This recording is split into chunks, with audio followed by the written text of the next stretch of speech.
Philippine Coast Guard, Bureau of Fire, DSWD, ito ay naka-deploy sa mga critical area namin, especially Manuban, Fort District, Reyna area, Pantanakar at sa Peninsula.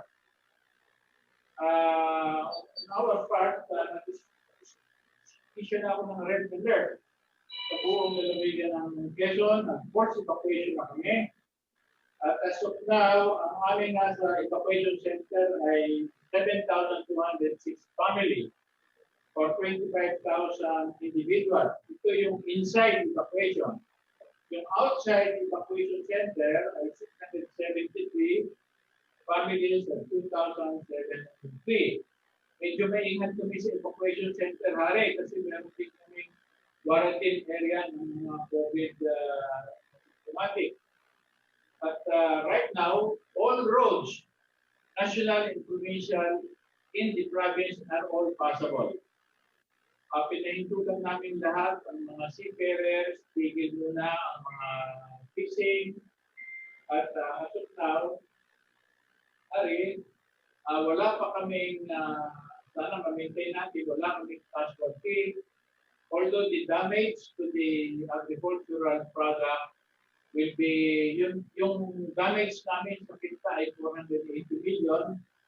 Itong damage namin sa rolling will definitely hit 1 billion pesos. Kaya, through your effort, para pagsabi lang sa inyong mga kasamahan sa kabinete, na magpadala ng konting tulong din ang kailangan namin ng additional food packs, emergency shelter assistance, at pagkatapos ng bagyo, yung aming mga rehab at agricultural program, pwede na tumulong ang DA na padala na kagad sa amin so that we can preposition for planting. Bagamat hindi mo na kami magtatanim kasi may darating pa tayo isang bagyo, but maaari lamang maka-preposition na sa aming mga municipal agricultural area. Right now, we have 10 towns na wala ng kuryente at marami nang tumumpa kaming mga electrical poles.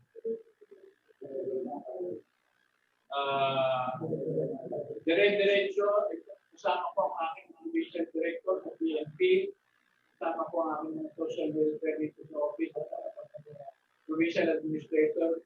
Mandatory na itong aming force evacuation. At si Congressman JJ naman, yung mga mabababang lugar dito sa City of Lucena na tinamaan baha ng Pipito, ay naka-alert kami. But fortunately, hindi ko masyado tumataas ang water level ng 2 kilometers. Okay. Hari, baka may tatanong. Okay. Ano pong request niyo dito sa mga ahensya na naririto ngayon sa NDRRMC? Ano yung mga talagang kinakailangan niyo po ngayon dyan sa Quezon? Hari, kasi ganito ang nangyari. Pagpadala kami ng massive food packs sa Northern Quezon. Pagkamat doon, may tama rin.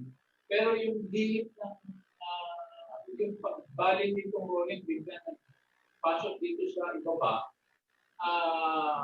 We need additional food packs right now. At yung sinasabi ng mga emergency shelter assistance na pwedeng matulungan kami. Kasi yung mga marami kami light material na mga bahay na light material, by this time, I would expect there will be by the thousands magiging walang bubong yan paglampas ko kung si Roque Okay, narito kayo ni Undersecretary Felicissimo Bujongan. I'm sure he will be in coordination with your staff para po sa requested food pack. Kasama rin po natin ang liwanag sa gitna ng kadiliman ng bagyong Roque.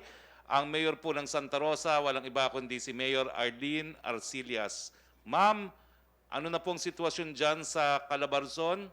Dahil alam po namin na sa ngayon, mukhang kayo pong sinasalantaan ng bagyong Roque. Secretary, as of this moment po, hindi pa ganun kalakas ang hangin at ang ulan. Pero ang update po ay mga 7 p.m. pa dadaan dito. We hope na hindi sana tumuloy, no? So far ngayon po, ang instruction is to do preemptive evacuation in case po na lumakas mamayang gabi. Ganyan din po, all other preparations po ay nagawa na natin. Hindi naman po natin ini-activate na ang ating barangay rescue response team natin, since nagtinda po. And may isang barangay lamang po tayo, Lakeside Barangay, na una pong pina-evacuate na natin, pinalikas natin, in any case po na tumaas ang tubig doon.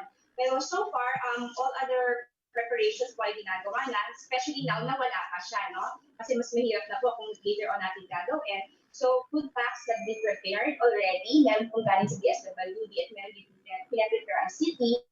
All rescue vehicles po, equipments ay ready na rin on standby.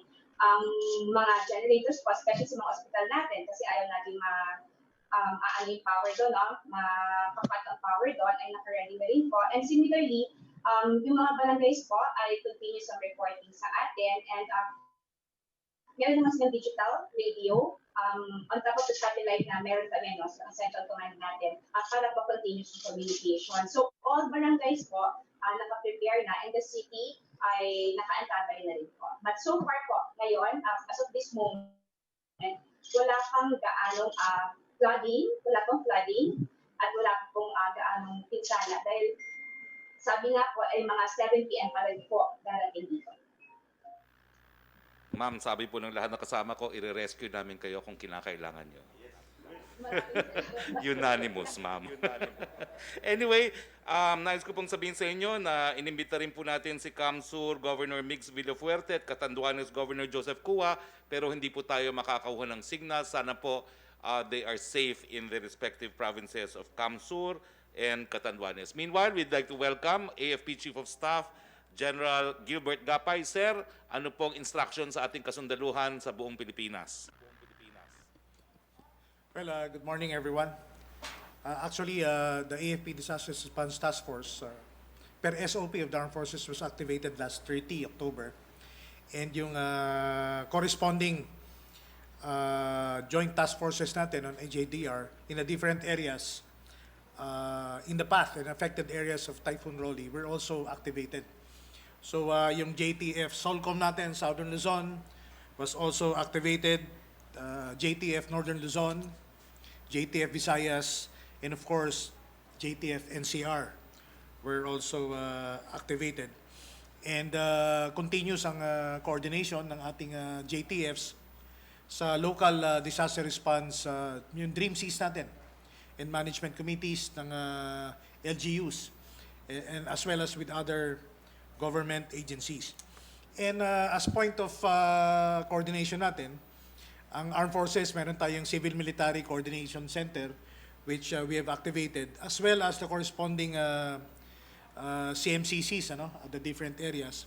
Doon yung point of coordination in case of needed assistance and updates regarding our disaster response operation. So our activities since October 30 were, of course, centered on pre-disaster response assessments in coordination with the local Dream Seas. Katulong din kami sa enhancement ng ating early warning and preemptive evacuation.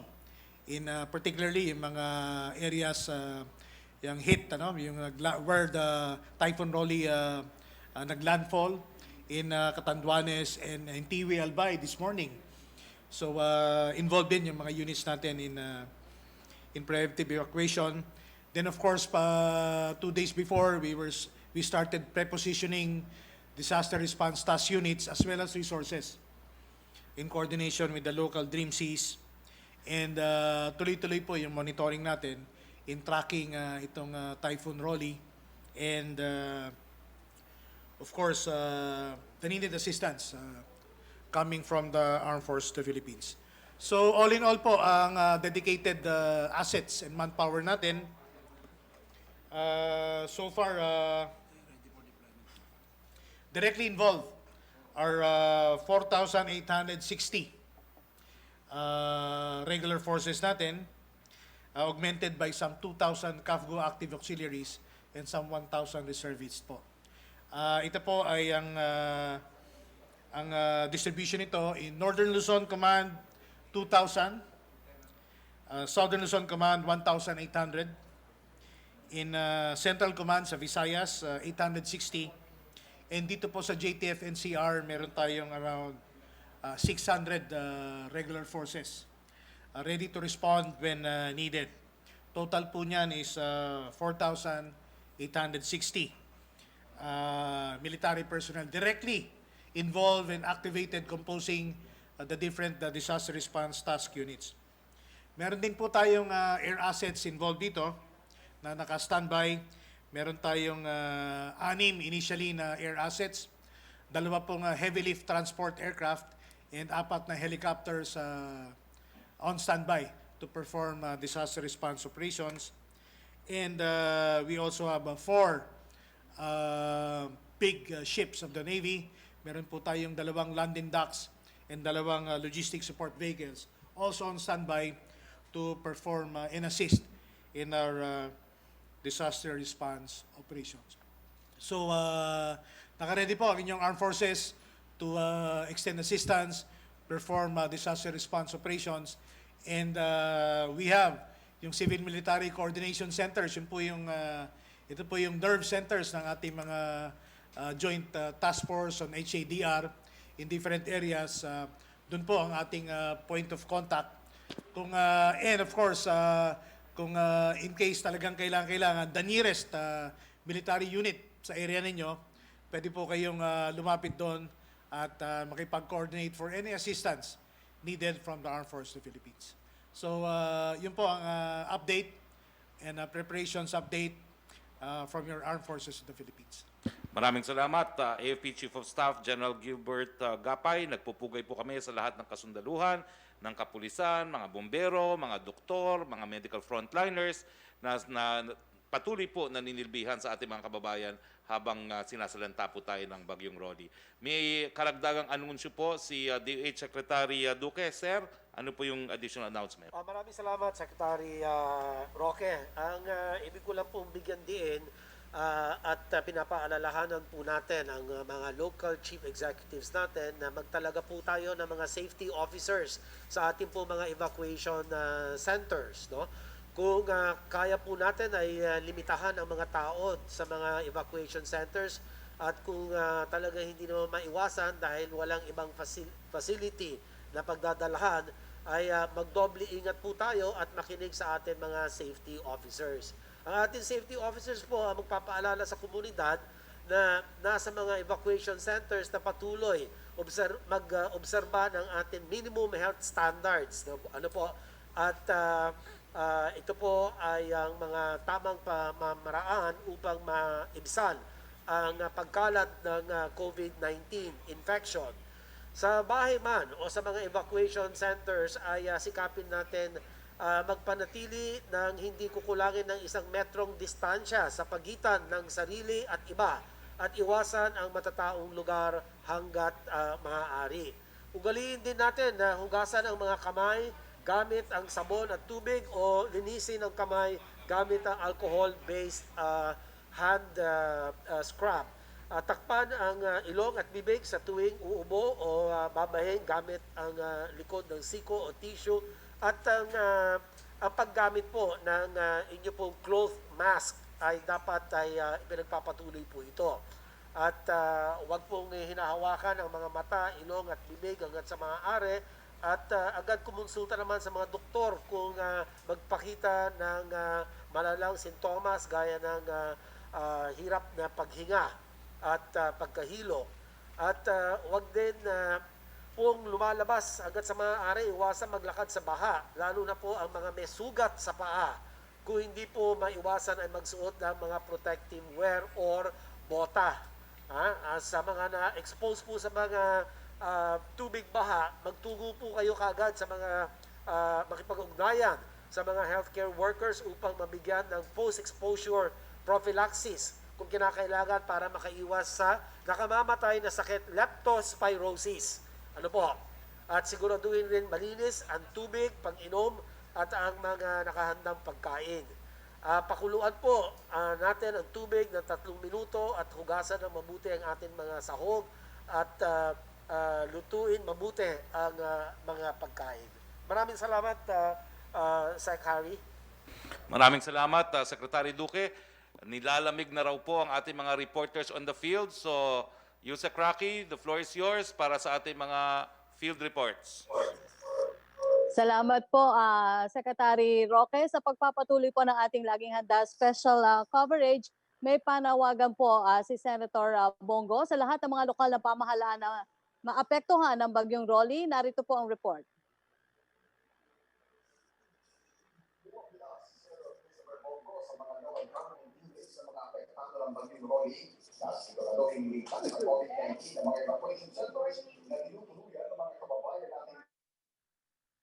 Sa pansamantala dulot ng bagyo. Bilang chair ng Secretary ng Health.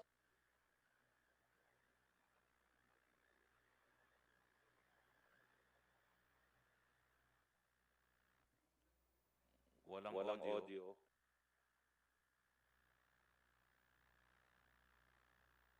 Ang mga mahihirap na probinsya, ang munisipalidad nagkatus na ang Calamity at Quick Response Fund dahil nagastos na ang mga ito sa pandemya.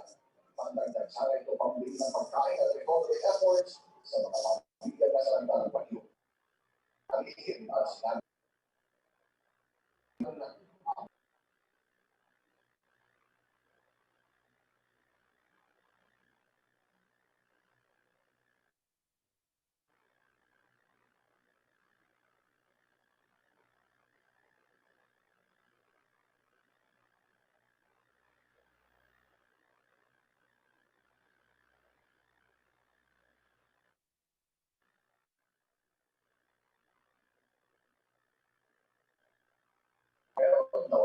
magtitipon sa mga ahensya at kaya ng Office of Civil Defense, Agasa at Vigos. Sa Quezon Province, hindi pa man nakatapas ng pag-involve sa lugar ay ng national agencies para magbigay ng assistance sa mga biktima ng matinding baha ng mga nakarang linggo. Ang DSWD ay nagbigay ng food packs sa pinansyal na tulong sa kusena ng Umaga at Lopez Quezon. Mananatiling nakatulong ang naturang ahensya makatuwa sa mga pamilya na apektado ng bagyo Rolly. May magkalipan hindi kalimutan pinanigay si Senator Roque ang araw sa loob. Tapos nakius, hindi ang tulong ang Quezon Provincial Government sa oras sa lalo. Nakatanggap ng pagkain, grocery packs, face masks, face shields, gamot at vitamins at sa mga biktima ng matinding baha nitong mga nakaraang linggo. Ang DSWD ay namigay ng food packs at pinansyal na tulong sa Lucena, Gumaca at Lopez Quezon. Mananatiling nakatutok ang naturang ahensya para umalalay sa mga pamilyang apektado ng bagyong Rolly. May magkahiwalay ding ayudang pinamigay si Senador Go nitong mga nagdaang araw sa Lopez, Quezon matapos makiusap at humingi ng tulong ang Quezon Provincial Government sa opisina nito. Nakatanggap ng pagkain, grocery packs, face masks, face shields, gamot at vitamins at 3,000 recipients sa lugar. Importante kay Go na makainom ang mga ito ng vitamina upang lumakas ang kanilang resistensya, lalo na't panahon na naman ang tag-ulan. Mayroon ding maswerteng nabigyan ng tablets at bisikleta. Sa General Santos City, nasa 350 pamilya na apektado ng kalamidad, sunog at nawalan ng matitirhan ang nabigyan ng relief assistance ni Go. Meron siyang pinamigay na food packs, pagkain, mask, face shields na po pwedeng magkamit ng mga taga roon dahil delikado pa rin ang panahon.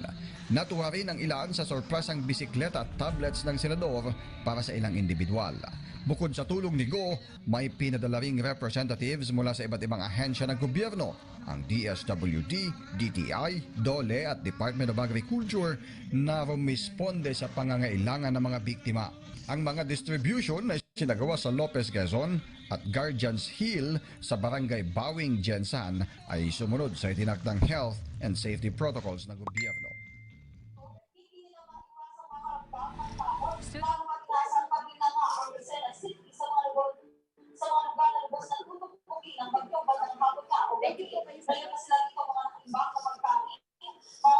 Ha?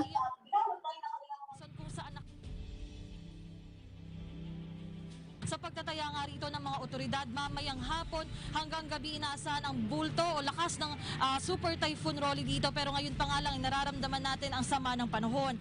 Base sa mga residente nating nakausap, nakausap dito, hindi nila maiwasang makaramdam ng takot, lalo pat inaasang kabilang nga ang Lucena City sa mga lugar na lubos na tutumbukin ng bagyo bandang hapon nga o gabi. Mayroon na sila rito mga nakaimbak na pagkain, mga binalot na rin ang kanilang mga gamit ng supot.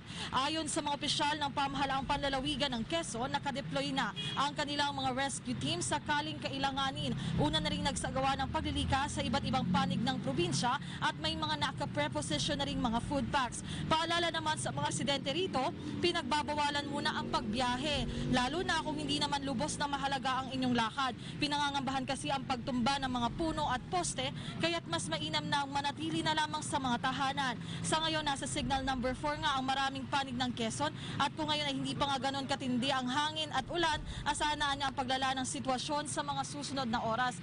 Yusek Roque, sa mga puntong ito, kailangan talaga ng iba yung pag-iingat sa mga residente. Lalo pa sabi kanina, nakausap natin si Quezon Governor Danny Suarez, sabi niya, inaasahan pag hindi nagbago yung track ng panahon, ay inaasahan niya na aabot sa bilyong piso ang halaga ng pinsala dito. Sabi niya, kahit magkano yung halaga nga ng pinsala, ang mahalaga yung buhay ng ating mga kababayan. Kaya ang paalala nila, manatili lamang sa tahanan at kung nasa evacuation center na, ay talaga ibibigay naman ang mga pangailangan doon ng lokal na pamahalaan. At yan nga muna ang latest mula rito sa Lucena, Quezon.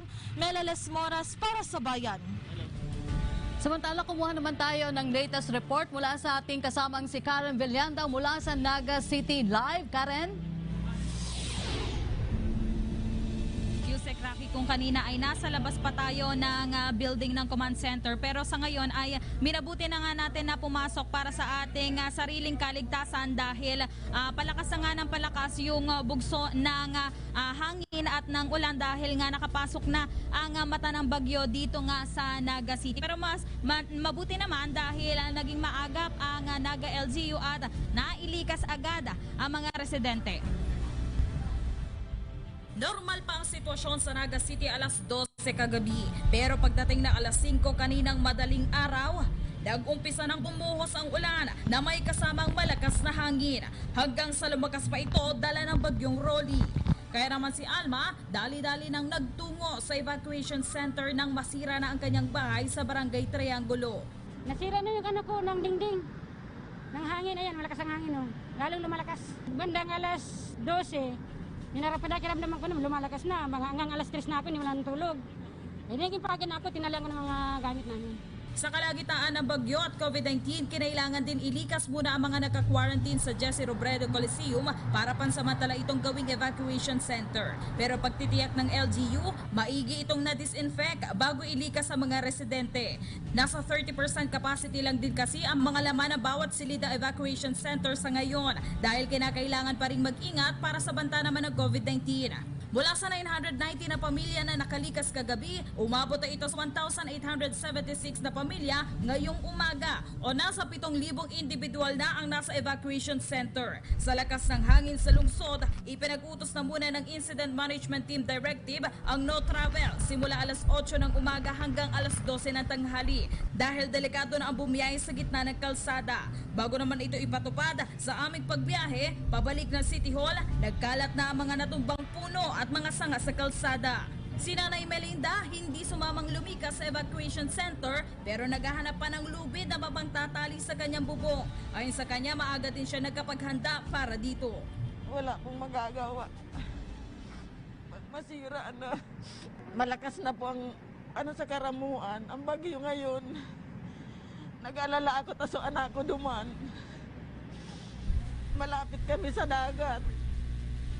Yusek, hindi lang natin mapakita sa ngayon dahil masyado nang delikado sa labas. Pero magmula alas 9 hanggang sa mga oras na ito ay malakas nga yung bugso ng hangin. Nagawa na nga na mabunot ng mga malalaking puno sa labas at nabasag na rin yung salamin na dingding ng main building ng City Hall. Yusek Roque.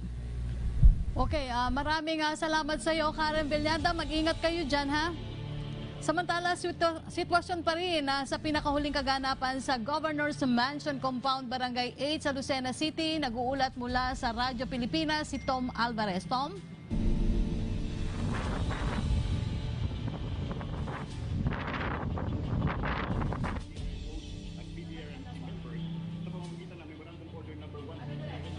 Okay. Babalikan natin ang report ni Tom ng Radyo Pilipinas. Dumako naman tayo sa Binyang, Laguna. Naroon ang aming kasamang si Luisa Erispe. Luisa? Yusek Roque, nandito nga ako ngayon sa Binyan, Laguna kung saan tanaw ang isang parte ng Laguna Lake o Laguna Divide. Sa ngayon ay hindi pa naman malakas yung alon ng lawa pero malakas na yung hampas ng hangin at ulan. Dito nagsagawa na naman ng forced evacuation at preemptive evacuation ang lokal na pamahalaan ng Laguna at ang NDRRMO bilang paghahanda nga sa pananalasa ng Super Typhoon Roque. Bandang alas 7 ng umaga nang magsimulang bumuhos ang ulan sa ilang parte ng Laguna. Pero gabi pa lang, nagsagawa na ng preemptive evacuation ng lokal na pamahalaan ng Laguna at ang RRMO. Sa ngayon, 590 na pamilya na o 2,220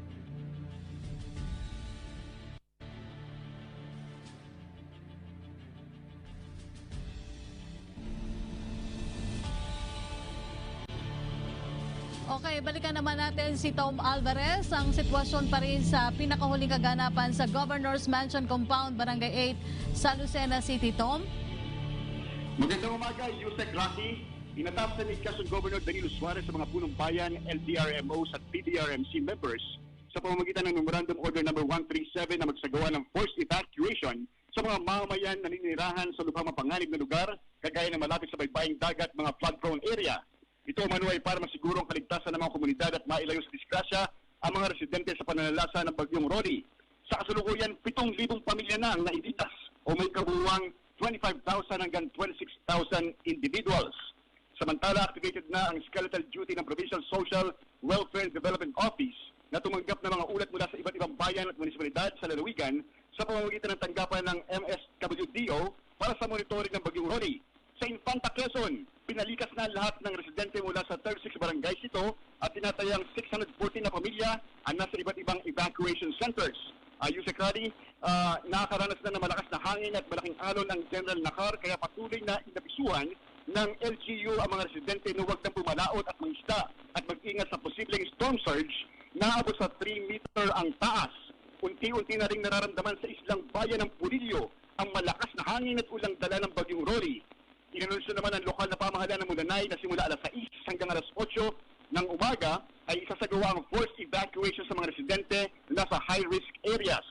Nakataas na ang tropical cyclone wind signal number 4 sa eastern portion ng Quezon. Ito ay mga bayan ng Tagkawayan, Ginyangan, Calawag, Lopez, Catanawan, Buena Vista, Mulanay, San Narciso, San Andres, San Francisco. At signal number 3 naman sa meritirang bahagi ng lalawigan ng Quezon kasama na ang Polillo Islands. Mula sa lungsod ng Luzon, Tom Alvarez ng Radyo Pilipinas para sa Bayan. Samantala, nasa Calapan, Oriental Mindoro naman ang ating kasamang si Mark Fetalco. Live, Mark? Yusek Roque, nagsagawa na ng forced evacuation sa mga residenteng nakatira doon sa coastal barangays dito sa Calapan, Oriental Mindoro dahil pa rin sa banta ng bagyong Roque. Kabilang nga dyan yung mga taga-barangay Maidlang at mag-alas 9 kanina, Yusek Roque, pinuntahan natin yung mga naghihintay lang na ma-evacuate. Kasama natin dyan yung mga tauhan ng Calapan CDRRMO. Naabutan natin sila sa covered court sa barangay Maidlang at bitbit nila yung kanilang mga gamit na kaya nilang dalhin dito sa evacuation center. Ayon sa ating mga nakausap ay hindi na sila nagdalawang isip na magpalikas dahil nga nadala na sila sa pinsalang idinulot ng bagyong Quinta sa kanilang lugar. Sa katunayan, kakalipat lang din nila doon sa Maidlang Elementary School at ilang araw na rin sila nanalagi doon habang hindi pa naayos yung kanilang mga bahay na winasak ng bagyong Quinta.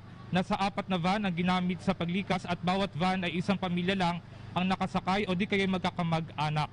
Ngayon ay nailipat na yung nasa mahigit 30 pamilya o 122 individuals mula sa barangay Maidlang dito sa Oriental Mindoro National High School. Pero nasa 4 na barangay yung nandito ngayon at kinabibilangan yan ng mga barangay Buhuan, Lazareto, Ibabaw West at barangay Maidlang. Sa kabuuan nasa 78 families o 332 individuals yung nandito ngayon sa evacuation center. Tinitiyak naman ng mga opisyal dito na nasusunod pa rin ang health protocols bilang pag-iingat sa COVID-19. Sa huling ulat ng Pag-asa ay nasa signal number 4 na tayo dito sa Calapan. Sa ngayon ay binabayo na ng malakas na hangin ang maraming lugar dito sa Calapan at may kasama rin niyang ulan. Kaya pinagdodoble ingat ang mga residente rito sa Calapan Oriental, Mindoro. Yusek Roque, nandito tayo ngayon sa loob nitong gymnasium kung saan nga dinadala yung mga evacuees na galing doon sa mga coastal barangays bago sila dalhin doon sa loob mismo ng mga silid-aralan kung saan sila mananalagi ng ilang araw habang nandito yung bagyong Rolly. At makita niyo sa aking likuran, kanina nandiyan sila yung mga evacuees at nilipat na sila doon sa mga loob ng classrooms. Ngayon ay nakakaranas tayo na kahit nasa loob tayo ng gymnasium ay nakakaranas tayo ng malakas na hangin dito at sa labas ay malakas din yung ulan. At ang pinakahuling balita, balik sa iyo, Yusek Roque. Okay, maraming salamat sa iyo, Mark Petalco. Mag-ingat kayo dyan. Ang laging handa special coverage, tutok lang po sa PTV. Balik po tayo kay Presidential Spokesperson Harry Roque sa NDRRMC. Okay, maraming salamat Yusek Roque at sa mga reporters natin sa PTV4. Patuloy pa rin po ang special press briefing natin. Nandito po tayo sa NDRRMC headquarters sa Camp Aguinaldo kung saan kasama natin si Secretary Lorenzana, Secretary Anyos, Secretary Duque, si Yusek Halad, si Yusek Felicimo Bujongan, kasama rin po natin si PNP Chief Cascolan at si AFP Chief of Staff General Gilbert Gapay. So, I think kaparehong Malacanang Press Corps and Defense Press Corps will be given the opportunity to ask questions. Kasama rin po natin pa si Governor Danilo Suarez at saka si Mayor Arlene Arcillas. Although parang hindi na po natin kasama ngayon si Governor Bichara, which is understandable dahil nga po nandun po ngayon ang bagyo sa kanila. No? So sige po, Yusek Roque, ano po yung mga katanungan? Opo, Secretary Roque, ang unang tanong ay mula kay Henry Uri ng DCRH. Hindi na daw po nakakabangon ang maraming nawala ng hanap buhay dahil sa pandemya at yak na problema na naman ang araw-araw na gastusin lalo na ng mga mahihirap. Ayon po sa DSWD, mayroon pang 2 bilyong piso ang hindi nagamit under Special Amelioration Program. Maari po bang ipamigay na lamang ito bilang cash assistance sa mga binagyo at may direktiba na ba ang Pangulo hinggil dito? Yusek Bujongan. Thank you very much, Secretary. Thank you for the question.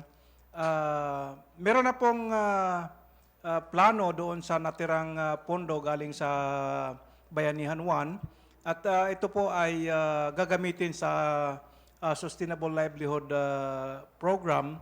Mamimigay po tayo para sa livelihood ng ating mga nabiktimang mga kababayan. But ang DSWD po ay nagbibigay din naman po ng nag-augment po tayo sa local government units sa pagbibigay ng mga family food packs doon sa mga nangangailangan. Kailangan lang po na sabihin ng local government unit na medyo kulang na sila sa pondo and nandyan lang po ang DSWD, ang ating mga field offices upang magbigay ng augmentation sa ating mga local government units. Maraming salamat po. Nandyan din po ang pondo sa Bayanihan 2 na pwedeng ipamigay po ng ating DOLE para dun sa patuloy na mga nawawalan ng trabaho dahil nga po dito sa bagyong ito. Nandyan po yung ating tupad at I'm sure po matapos itong bagyong ito, marami pong tupad na maibibigay para sa paglinis ng mga kalsada at para sa pagbangon ng mga lugar na nasalanta ng bagyong Rolly. Next question please. Question Secretary Roque from Athena Imperial ng GMA News Desk.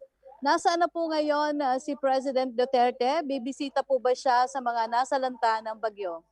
Sa ngayon po, nasa Davao po ang ating presidente. Ang scheduled pagbalik po niya ay sa Tuesday, pero siya po ay nakatutok at siya nga po ay nag-utos sa atin na mag-conduct ng ganitong press briefing kung saan na kasasamahan tayo ng lahat ng kalihim na nangunguna sa mga ahensya na magbibigay ng tulong sa ating mga kababayan. Nagmamonitor po ang ating presidente at alam niyo naman, bagamat mahirap po magbiyahe ngayon dahil sa panahon ng COVID, minomonitor po yan ng presidente at siyempre po ang desisyon kung siya makakaikot, presidente po ang gagawa niya. No? Bagamat siyempre po mahirap talagang pag-ikot sa panahon ng COVID. Opo, may follow-up question po si Tuesday New. kumusta na po si Pangulong Duterte at ang lugar nila sa Davao? May specific directives po ba siya para sa mga concerned government agencies at sa mga members of the cabinet sa harap ng magkasunod na malakas sa bagyo? May mensahe po ba siya para sa ating mga kababayang matinding binabayo ngayon ng bagyo? Ang Presidente pong nag-utos na magkaroon ng ganitong pagpupulong dito sa NDRRMC para masigurado na lahat ng pangangailangan ng ating mga kababayan na nasalanta ng bagyo ay mabigay sa lalong mabilis na panahon. So on call po lahat ng kalihim ng iba't ibang departamento, lalo na po yung mga departamento na talagang magbibigay ng tulong sa panahon ng bagyong ito. No? Kaya nga po, regular po itong ginagawa natin pagpupulong sa NDRRMC nang sa ganoon lahat ng pangangailangan maibigay kaagad. So, on standby po ang lahat ng ahensya at departamento ng gobyerno. Ang mandato po ng Presidente ay gawin ng lahat ng maisalba na naman ang ating mga kababayan dito sa trahedya ng Super Typhoon Rolly. Opo, question pa rin mula kay Tina Imperial ng GMA News. Paano po sinisiguro ng LGUs na safe ngayon sa mga evacuation center lalo na sa COVID? Si Secretary Anyo po at saka si Yusek Halad ang sasagot niyan. Unang-una kasama sa advisories natin ay yung paghahanda ng ating LGU sa evacuation. At the same time, siguraduhin din na yung mga isolation centers natin ay safe at nasusunod pa rin yung ating mga minimum health standards and protocols. No? Sa panahon ng bagyo ay kailangan ay nakatugon pa rin tayo sa pandemic. So sisiguraduhin lang natin na yung paghahanda ng LGU ay kasama pa rin, katulad nung sinabi kanina ni Secretary Roque, na wag pa rin pababayaan yung ating pagtugon sa COVID-19 situation. Yusek Halad? Noon pang hindi pa nagsisimula ang rainy season, buwan ng Mayo, ay nagsagawa na tayo ng memorandum circular at yan ay binigay sa lahat ng ahensya at saka mga local government units para sa kanilang, at kasama dyan yung protocol in the management of evacuation centers dahil nga meron tayong pandemic. So kinakailangan na may proper physical distancing doon sa mga evacuation centers at ang ating mga evacuees ay sumusunod doon sa mga protocol, health protocols na pinapatupad natin ngayon dahil sa pandemic. At yan naman ay tinututukan ng ating mga regional directors at katulong dyan ang iba pang mga regional offices para masiguro na sinusunod ng ating mga local government units. And kasama dyan ang DSWD, ang DOH, ang DILG. Sa pamumuno ng regional directors ng OCD dahil sila ang chairperson ng Regional Disaster Risk Reduction and Management Council. Sa panig po ng DOH, ano po ang mensahe natin sa mga nagpapatakbo ng mga evacuation centers? Yun nga pong binigyan diin ko kanina na ang at binanggit din po ni Kalihim Ed Anyo na wag po natin babaliwalain ang pag-obserba o pagsunod sa minimum health standards.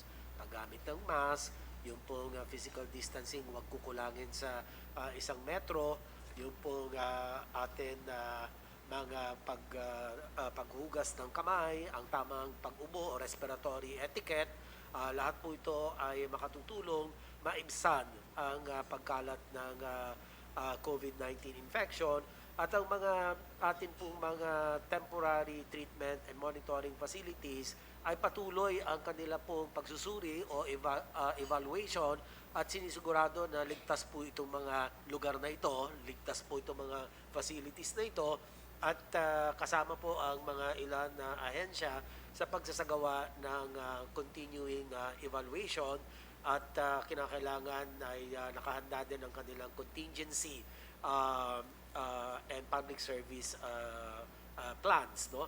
So, yung pong sa panahon ng evacuation, may prioritization po ng mga pasyente. Ang tawag po sa sistema, triaging of patients. Ibig sabihin, number 1, yung mga walang sintomas ng COVID-19 cases ay pwedeng ilipat na ito sa mga hotel, isolation facility, or another identified safe temporary isolation facility.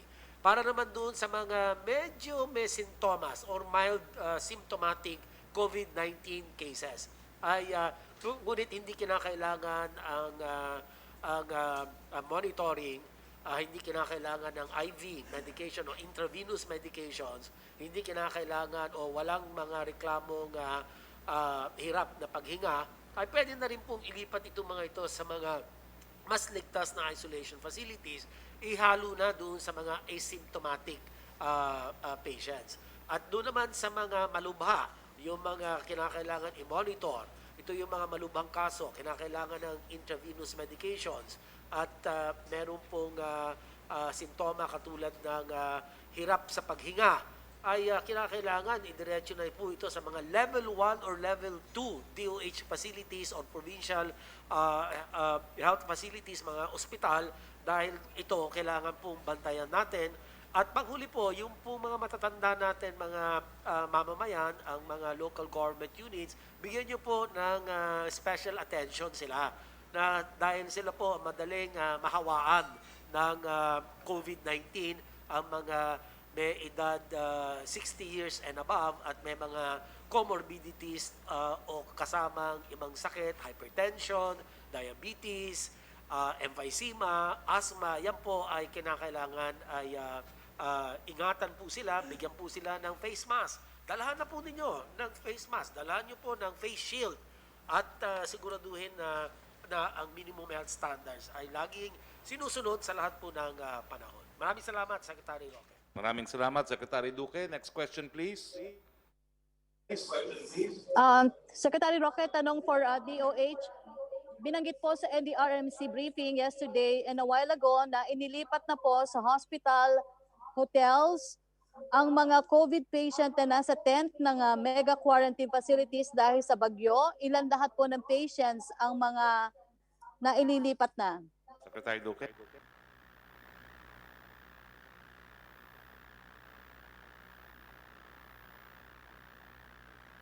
Ang mga nailipat mula sa Pasig,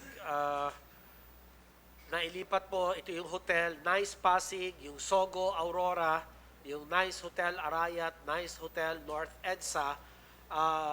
Inilipat po rito mula sa Ninoy Aquino Stadium, yung pong sa Rizal Medical, itong PhilInvest at PICC, ang bilang ng pasyente 41, lahat-lahat almost mga 120, at ang mga HR staff naman ay abot ng mga 150 at pangkalahatan bilang 287 po. Yes, Yusek Roque. Opo, a question from Athena pa rin po Imperial ng GMA News for NDRRMC. Okay, naputol. Ayan, okay po. For NDRRMC, recommended ng DOH na may washing facilities, available alcohol and safety officers, ang mga evacuation center para daw po makaiwas sa COVID. Ano po ang feedback ng Provincial Risk Reduction and Management Offices dito? Meron na bang ganito ang lahat ng evacuation centers? Secretary Lorenzana or Secretary Halat? Yusek Halat. Yes. Pakiulit nga ang tanong, Yusek Roque. Washing center daw. Saka Opo. sanitation center. Recommended daw po ng DOH na may washing facilities available, alcohol and safety officers, ang mga evacuation centers para daw po makaiwas sa COVID. Ano po ang feedback ng Provincial Risk Reduction and Management Offices dito? Kung meron na bang ganito ang lahat ng evacuation centers?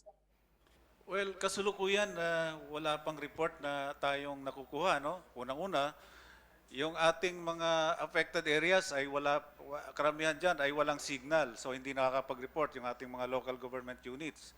And yung mga items na naibigay, na binanggit ni Yusek Bergere ay isa yon sa mga kasama yon sa mga augmentations na pwedeng ibigay ng DOH doon sa mga evacuation centers na minamanage naman ng local government units.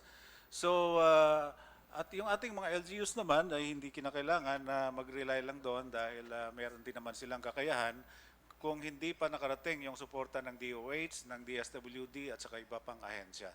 But kukunin namin yan as yung feedback as communication lines are restored. Dagdagan ko lang yun, Rocky, no? Yeah, siguro wala naman tayong problema sa washing, ano? We have sufficient water kasi nga umuulan eh. So kailangan lang siguro ng mga LGUs ay mag-provide ng mga sabon, saka washing, yung mga washing basin para makapaghugas yung mga tao. That is the responsibility of the LGUs na. Thank you. Okay, maraming salamat. Mark Timbal, NDRRMC Spokes. Secretary Roque, good morning po. We have some questions from the Defense Press Corps. First, coming from Mr. Martin Sadongdong from the Manila Bulletin. Can we confirm kung yung dalawang casualties na binanggit ni Governor Bichara are dead or injured? Governor Bichara, are you still here? Wala na po si Governor Bichara. NDRRMC, meron na po ba tayong confirmation dun sa casualties na minention? I think Director Yokot is also of the Region 5 OCD is in this Zoom meeting. Director Yungol? Director Yokot. Yungol. Director Yungol, you're on Zoom, so can you confirm yung dalawang casualty na na-mention ni Governor Bichara kanina? Well, okay, kung wala pa po, no, meron po tayong text message galing kay Henry Uri ng DZRH. Hazel Joy Paneza daw po, taga Ginubatan, Albay, yung bahay po daw nila ay natabunan. So kung nandyan po yung NDRRMC at saka yung mga kasundaluhan at kapulisan sa Ginubatan, Albay, na humihingi po ng saklolo ngayon, si Hazel Joy Paneza sa Ginubatan, nasa akin po ang phone number. We can give it to you po para matawagan nyo sila. At sinusubukan din po natin kontakin ngayon itong si Hazel Joy. Huwag ka mag-alala, Hazel Joy, nakarating na ang mensahe. Ang kapulisan, ang NDRRMC at ang kasundaluhan ay bibigay na ng saklolo sa iyo. Okay, next question please. Yes, sir. From Cecile Morelia of French News Agency. The floods, landslides, and storm surges that the government warned about, did any of those occur as yet? And are we expecting lots of casualties for Super Typhoon Rolly? Yusek Halad?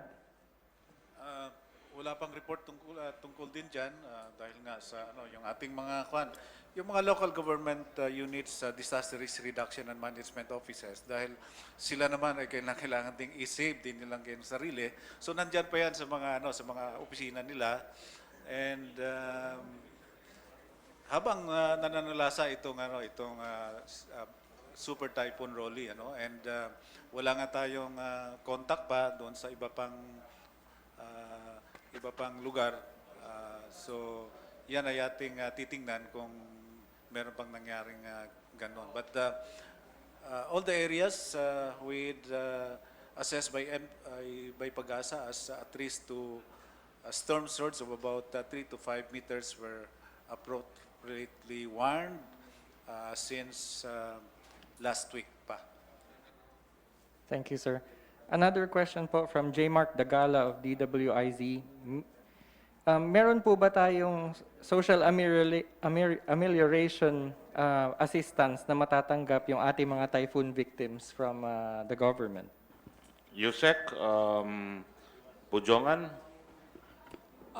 Sa ngayon po, sa Bayanihan 2 po ay wala pong nakalagay na social amelioration program.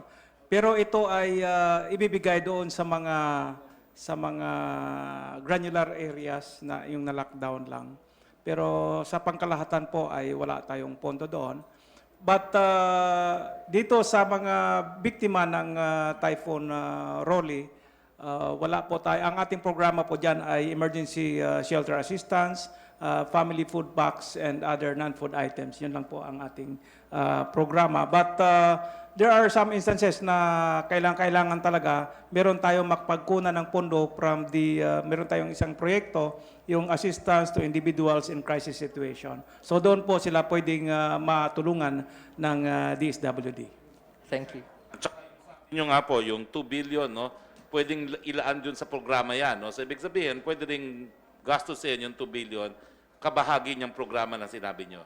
Dahil dun ililipat yun. No? So meron naman po tayong pagkukunan. No? Kapapasok lang na balita, sang-ayon po kay PNP Chief Cascolan, Hazel Joy Paneza ng Ginubatan, alam na raw po ng Chief of Police. Maybe Chief Cascolan, you can address si Hazel Joy Paneza ngayon. Yes, Hazel Joy, siguro na nag-contact ka na niya ng Chief of Police ng Ginubatan Albay. As of now po, papunta na po sila sa inyo. Okay, next question please. Thank you. From Francis Wakefield of GMA7, lahat po ba ng mga tao sa coastal areas or high-risk areas nadala na sa mga evacuation centers? Or many people still opted to stay in their homes? Do we expect heavy casualties in these cases? Secretary Anyo? More or less na-evacuate na natin. No? Ito yung binigyan natin ng focus. Before Roque kasi may dumaan ng bagyo sa atin yung Quinta. Ito parang preparations sa atin yung Quinta. So, sabi nga kanina, no? Hindi lang mga high-tech gadgets yung ginamit natin. Even the barangays, umikot sila para magbandilyo at mapaalis yung lahat ng mga nakatira along the bay, along the river lines, along the water lines. No? So, sabi nga kanina sa report natin, about 96,000 families yung ating na-evacuate or more or less 346,000 individuals. More or less, these people are those living doon sa mga malalapit sa dagat at mga ilog. Thank you, sir. The question pala was from Francis Wakefield of the Daily Tribune. Thank you, sir. Another question po from Romina, may update po ba on lahar and landslide incidents? And then I think the question here is based on the predictive analytics issued by NDRRMC. From almost 1 million last night, bakit po bumaba ang numbers on evacuations to only 350,000? Yung Sakala. yes, sir. Yung figures reported on preemptive evacuation a while ago ay 96,543 families or 346,993 individuals. Yun ang correct and official figures. And ako ay humingi ng paumanhin doon sa discrepancy ng report natin kagabi. Hindi naman sinasadya yon. It's not intentional on my part. Siguro dahil sa na-misto ko lang yung figures reported as the targets for preemptive evacuations in some provinces in Region 5 as the actual figures already conducted. So again, hindi yon intentional and humihingi ako ng pamamanan sa public, kay Presidente Duterte, sa aking chairperson ng NDRRMC, si Secretary Lorenzana at sa buong NDRRMC which I represent in that particular meeting. Siguro dahil lang sa kaguluhan na naghahabol tayo sa oras kahapon. In fact, I have to call several officials to check on the condition in Calaguas Island and even in Balisin Island because we know that these islands are have very low elevations and right in the center of the track as reported yesterday by Pag-asa. So I also called on some officials in the regions to check on that and happily they reported that preventive measures were undertaken in those islands. Thank you. Joy Panesa on the line. Joy, nasa linya ka, no? Nakarating na ba sa iyo yung Chief of Police ng Ginubatan? Joy? Yes po. Ano nangyari sa inyo dyan sa Ginubatan, Joy? Ang nangyari po dito sa amin, sir, sa Ginubatan, puro parang some pieces po. Lahat po ng box po, natabunan. Okay. Meron ba nasaktan? Meron po, sir. May nakalibing na tao yung... Okay. Pero nandyan na po ang kapulisan? Di pa, sa ngayon po, sir, di pa po namin alam. Pupunta po lang po. Kasi po, nasa tao din po. Ito si Chief, PNP Chief Cascolan, no? Ito po si Joy, no? Meron daw taong nalibing doon sa bahay nila. Ito po, Joy, Antayin nyo lang po yung yung search and rescue natin ng Philippine National Police, yung hepe po mismo ng Ginubatan Albay ay ipapunta na po dyan sa'yo. Tinawagan ka na ba niya? Ay, di pa po, sir. Pero papunta na dyan. Don't worry, Joy, no? Papunta na po dyan at may mga gamit silang dala-dala. Opo, sir. O sige, Joy, ha? We will let you go. Baka kasi kinukonta ka ngayon ng PNP Ginubatan. Okay? Ingat ka dyan, Joy, and our prayers are with you. Okay, punta tayo kay Yusek Roque. Opo, Secretary Roque, tanong from Joseph Morong, bakit daw po si Presidente hindi nag-preside ng NDRRMC briefing? Mahirap po kasi magbiyahe ngayon sa Maynila, no, dahil nga sa bagyo, no. So pero naka-monitor po ang presidente at we actually expect him to address the nation. Hindi ko lang po kung kailan, no. Pero bagamat araw po ng linggo, siya pong nag-utos na ipulong lahat po ng mga kalihim na nangunguna sa pagbigay tulong sa ating mga kababayan sa panahon ng bagyong ito. Opo, ayun nga po yung second question ni Joseph Morong. Will he be addressing the nation tomorrow? Well, alam ko po there will be an address. Hindi ko lang po alam exactly kung kailan. But the nation will find out. I will give advance notice po. May tanong lang po ako kay Governor Suarez. Gov, na double whammy kayo dahil dalawa ng bagyon dumaan sa inyo. Kamusta po ang inyong calamity funds sa probinsya? Calamity fund. Nasa state of pondo namin for 2020 nagkaroon na kami ng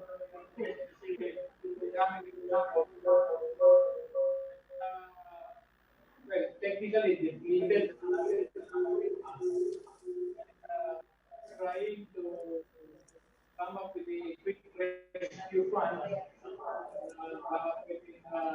tulong yung national government. As a matter of fact, I'm asking for a meeting with Secretary Aguinaldo tungkol sa pwedeng tulong.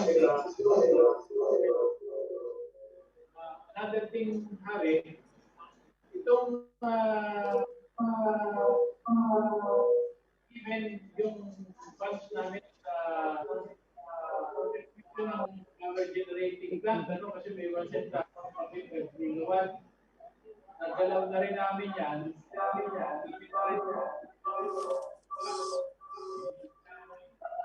Kaya with this type of rolling, definitely there will be a huge shortage of priority sa amin.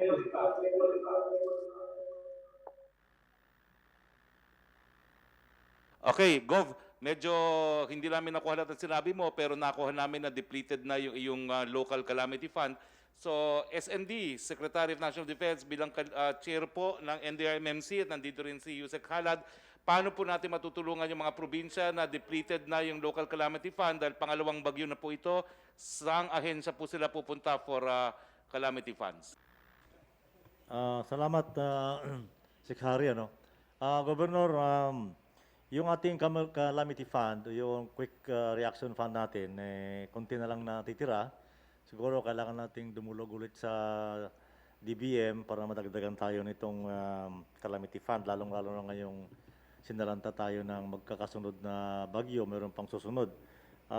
Hayaan po niyo, titignan namin ito kung mayroon pa kami natitira ditong pera at para maibaba namin sa inyong mga lalawigan. Thank you. Mayor Arcillas, bilang liwanag sa dilim, paano po makakatulong ang mayamang syudad ng Santa Rosa sa mga probinsya na nasalanta ng bagyong Rolly? I was talking naman po,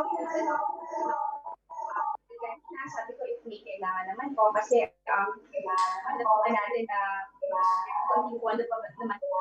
And I think you can sit and talk to the others. And even before naman po, nagkakasin ng pagkasan. Hindi ko naman po, kung we use it na before ating COVID, meron naman po tayong nilaan sa mga kasi nalantan. And the period okay pa naman tayo. And I think we have some, we can extend some naman po sa ibang mga especially yung I'm sure narinig po yan ni Governor Suarez, ang inyong seatmate sa 17th Congress, at aantayin niya ang tulong ninyo, ang naipadadala sa probinsya ng Quezon. Balik tayo kay Yusek Roque. Thank you, ma'am. Okay, Secretary Roque, tanong mula kay Alvin Baltasar ng PBS Radio Pilipinas para po kay Yusek Halad. Ano pong update dito sa report na rumaragas ang ilog sa Barangay Ilawod, Kamalig, Albay na ayon kay Mahar Lagmay ay hindi malayo na mahaluan ang lahar? Baka related yon doon sa report kanina na inaction na ni Chief PNP Kascolan, ano? And yung kasing yung risk ng lahar diyan sa sa Albay dahil sa mga naipon ng mga debris, pyroclastic debris diyan sa palibot ng Mayon Volcano ay pinaghandaan naman yan ng Provincial Government of Albay at saka ng ating Regional Disaster Risk Reduction Management Council. So i-check namin yung kung may nangyari ng ganong pangyari yung lahar flow. Yusek Roque, ang lugar ito ng Albay para matawagan ni Chief Kascolan yung local PNP. Anong lugar uli yan? Barangay Ilawod, Kamalig, Albay. Okay, sa Kamalig naman po ito, Chief Kascolan. Maya-maya lang, pinapacheck na ngayon ni Chief Kascolan para mabigyan tayo kagad ng instant report. Next question, please. From Ledy Tantoko ng Metro News, Bulacan, sumasapaw po o naglalaman pa lang po ng mga palay ngayon sa Bulacan na nasalanta ng bagyong Rolly. Walang nakakarating na tulong sa mga magsasaka lalo na sa mga may-ari ng bukid sa Plaridel, Bulacan na siyang nagbabayad ng buwis sa munisipyo. Saan po ba napupunta ang 5,000 na ayuda, mga libreng pataba or binhi na sinasabi ng Department of Agriculture ni Secretary Dar mula pa noong pandemic? Secretary Lorenzana? Hindi pa naman natin nakikita yung nasalanta dyan, kasi kasagsagan pa naman ng bagyo at saka ulan. Saka pa lang tayo makakapag-assess ng mga damages pagkatapos na ng bagyo. Alangan namang papunta doon yung mga mag-a-assess ngayon, hindi na naman sila makakalapit sa mga lugar na inyong sinasabi. Thank you. Pagbibigay alam din po natin yan sa DA. Yung sa aking tanggapan, diretso na pong ipararating ang impormasyon ninyo kay Secretary Dar. Next question, please. Mula kay Chris Jose ng Remate Online, reaction po na may ilang residente na ayaw na mailikas kahit malakas na po ang buhos ng ulan at hampas ng hangin. Nako, pwede po kayong i-force evacuation, no? So wag na po kayong tumutol dahil yan po ay para sa inyong safety, no? Secretary Anyo, anong mensahe natin dun sa ayaw magpa-evacuate? Una-una, magpo-force evacuation tayo. Hindi na kasi po pwede ngayon yung pakiusapan. Mas importante kasi ang buhay, no? Kaya yung ating mga kababayan, no, wag na kayong tatanggi kung kayo ay i-evacuate. Kailan muna natin ngayon ma-ensure ang safety ng ating mga kababayan at madali lang naman kayong ibalik kapag katapos ng bagyo. Next question, please. For Secretary Roque from Jenaling Kabiling na Manila Bulletin, will the President release additional funds for disaster rescue and relief operations? Will the government implement a price freeze on basic commodities in calamity areas? Well, sa ngayon po, nagpupulong po ang mga opisyales ng Office of the President para tignan kung anong karagdagang pondo ang pwedeng ma-release. At pagdating po dun sa price freeze, sinagot na po natin yan. Meron po tayong in place na suggested retail price na ang mga lumalabag po sa suggested retail price ay merong pinapataw na kaparusahan. Opo. May we know which areas are currently without power, water, communications? Any efforts to restore such utilities? Siguro tanungin natin si Governor Danilo Suarez, anong area po sa Quezon ang walang kuryente, tapos si NDRRMC Yusek Halad kung ano yung nababalita ng wala ng kuryenteng mga lugar. we have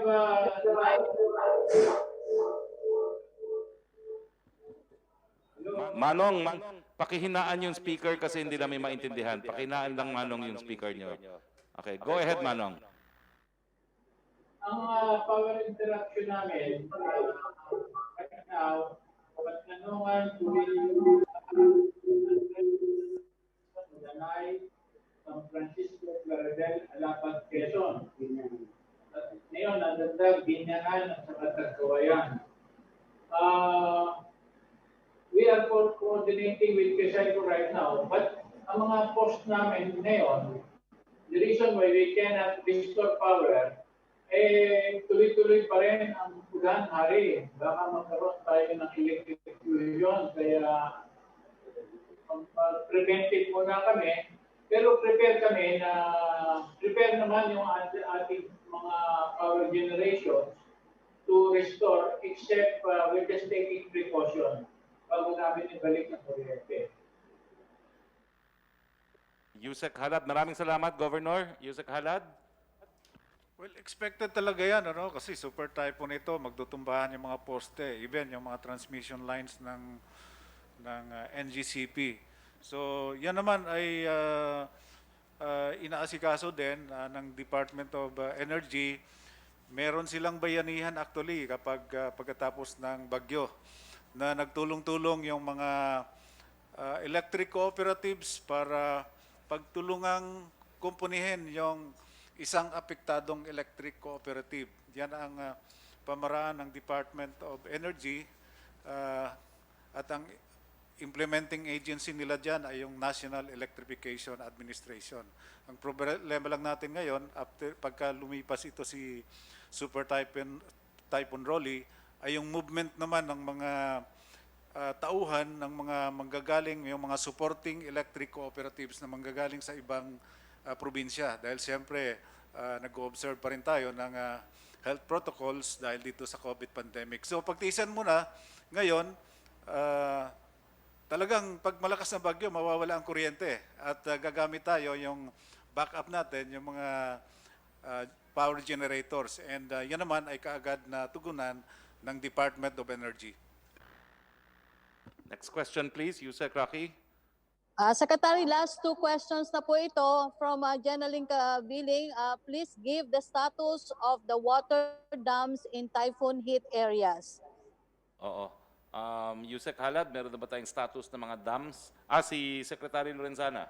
As of now, wala pa tayong status dahil hindi pa naman nag-report yung mga dam dyan sa Ipo Dam, Angat at saka yung Binga, no?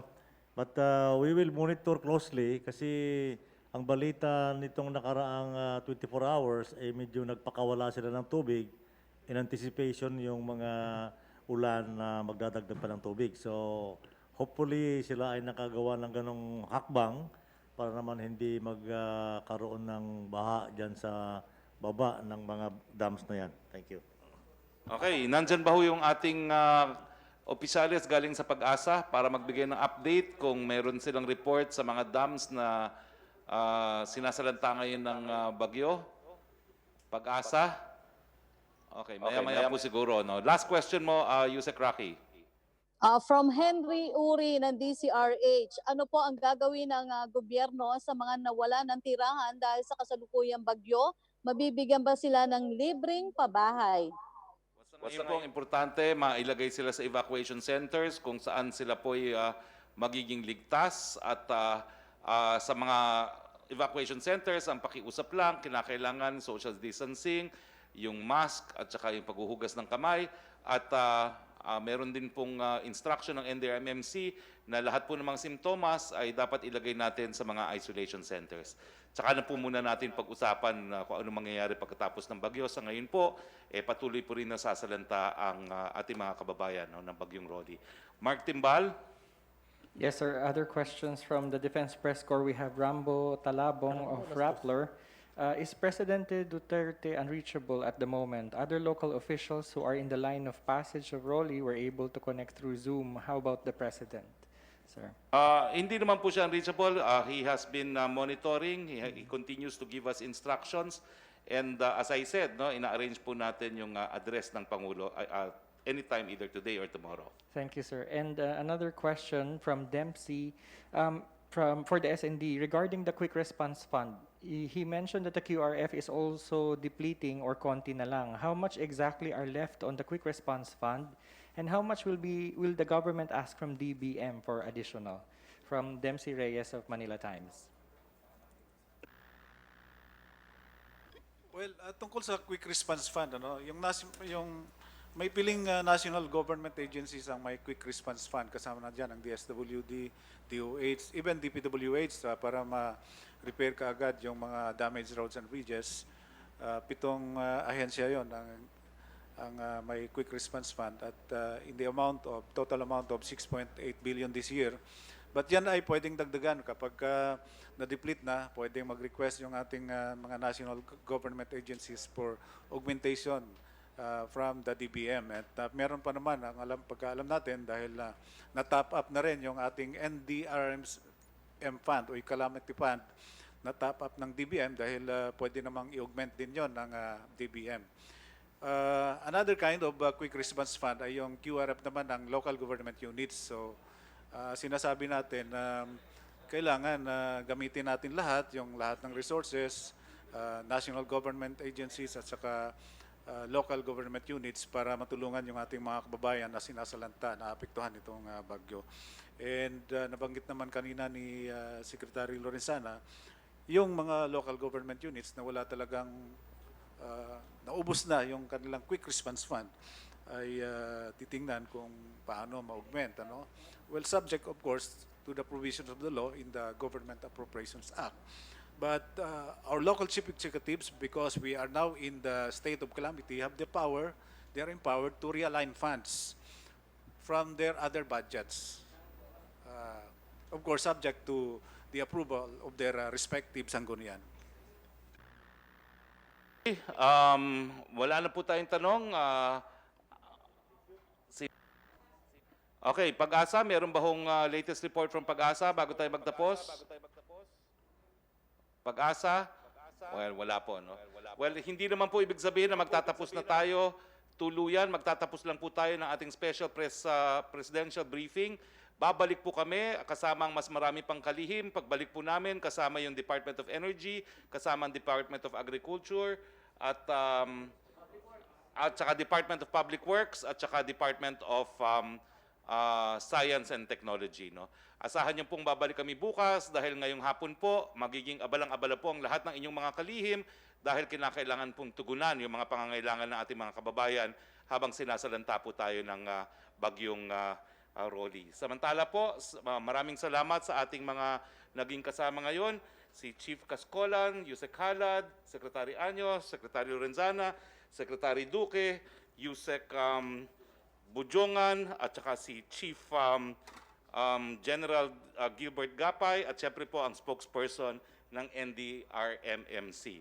Hindi po kami nagpapaalam, patuloy po kaming nakatutok sa mga pangangailangan, at salamat din po syempre kay Governor Danilo Suarez, kay Mayor Arlene Arcillas, at kay Governor Al Francis Bichara, at patuloy po kaming nananawagan kay Councilor Governor Mix Villafuerte at saka kay Catanduanes Governor Joseph Cua. Sana po bukas makasama natin kayo. No? Hindi po kami magpapaalam, patuloy po kaming nakatutok dito sa NDRRMC, wala pong uwian, at patuloy po tayo magbibigay ng tulong sa ating mga kababayan. Yan po ang mandato ng ating Presidente. Sa panandalian po, magtatapos po ang ating special presidential briefing. Babalik po kami bukas para iulat naman kung ano pong ginawa ng iba't ibang mga departamento sa iba't ibang lugar ng Pilipinas. Samantala po, sa ngalan ng ating Presidente, Rodrigo Roa Duterte, ito po ang inyong spokes nagsasabi, ingat po tayo, magdasal po tayo, babangon po tayo. Magandang hapon po sa inyong lahat.